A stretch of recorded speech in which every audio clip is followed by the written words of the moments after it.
Hello everybody, this is SoyaCincau.com and today we're doing an unboxing that is designed for humans and inspired by nature.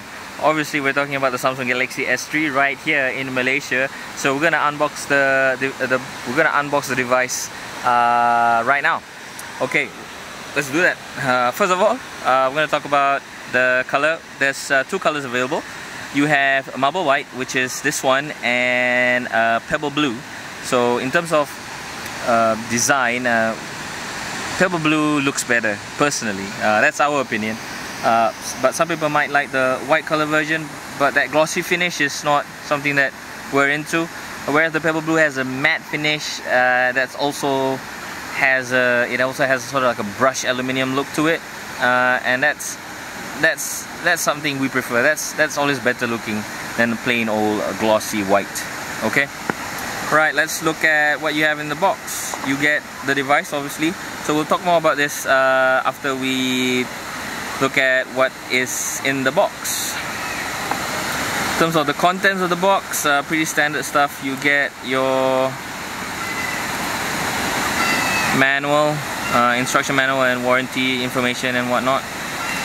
Other than that, you get micro USB data and charging cable. You get your headphones, white color. We prefer black, but yeah, Samsung is giving white color headsets. It's in ear, if you're wondering. Extra buds for those in-ear headphones. It has a mic as well, by the way. This is your USB power adapter. Thank you, Samsung, for giving us a 3-prong power adapter. We really like that. In terms of juice, this adapter is pushing out 1 amp, which should be adequate for you to charge your tablets and whatnot. There's also a battery, obviously. The battery for the Samsung Galaxy S3 is a 2100 mAh unit. It also doubles up as an NMC transmitter, just like the one in the Galaxy Nexus. So if you're gonna get a third-party battery with more milliamp hours, you might want to think about it, because if that third-party battery doesn't have NFC, your device won't have NFC. Okay, alright, let's now talk about the device. So this is the Samsung Galaxy S3. It has all the bells and whistles you would like to have in a device, in a smartphone. First of all, you have a 4.8-inch display that is pushing out 1280 by 720p resolution. The display is really good. It's gorgeous, despite it being a Pentel unit. Because of the pixel density, about 308 ppi, pixels per inch. It's really you can't really even tell whether it's a Pentel unit. So don't worry about that. Okay, at the front also you get a 1.9 megapixel front-facing camera that's capable of shooting 720p videos. The camera is also a sensor for the Samsung Smart Stay feature. So what Smart Stay does is that the camera will look at your face while you're reading, while you're using the device. If you're browsing a website or reading a book on the device. So as long as you are looking at the device, the display will stay on. When you take your eyes away from the device and you look away from the screen, the camera detects that and will switch off the display automatically. You get a physical home button that's flanked by two capacitive buttons. The menu button is here and the return button is here. We'll talk more about that on our hands-on. In terms of hardware, you get a 1.4 GHz quad-core processor with 1 gig of RAM. And this one has 16 gig of onboard storage.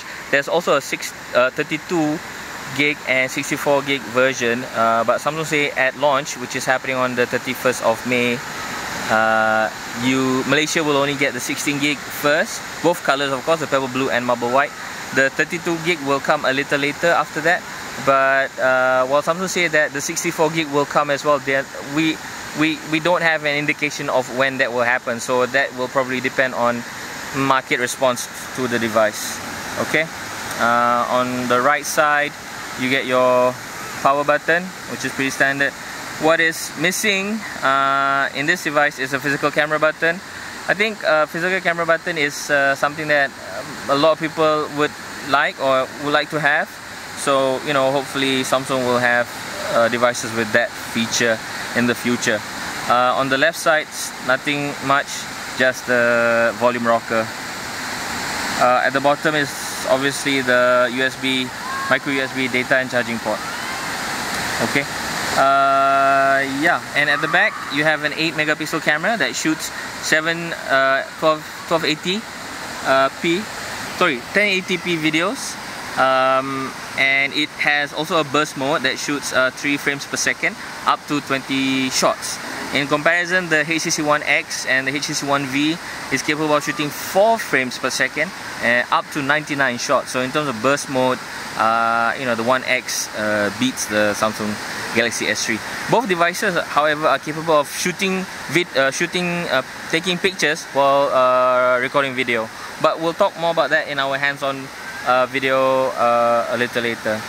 Okay, so I think that's pretty much it. Other than that, in terms of feel, like we said, this is the glossy unit. We'll unwrap the device in our hands-on, but this is the glossy unit. Some people might like it, some people might not. In terms of design, it's pretty plain, pretty standard design. In terms of feel, this 4.8 inch screen can be rather big for small hands, but yeah, it's comfortable at all, no big issues. Okay, more on that in our hands-on.